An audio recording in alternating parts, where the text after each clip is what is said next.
Health News. Sa kasika sa panglawas, indigestion o di matunawan, posibleng timailhan sa mas seryosong sakit.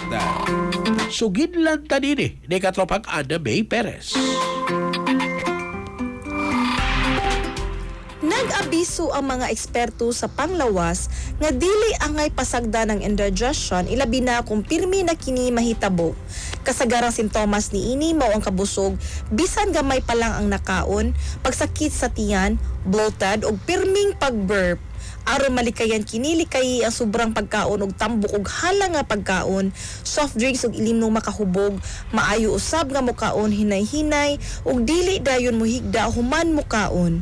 Apan kun ang indigestion magpadayon, grabe ang kasakit ug adunay pagsuka og dugo ug kalit nga maubos ang timbang, kinahanglan nga magpakonsulta dayon sa doktor aron masuta ang tinuod nga hinungdan.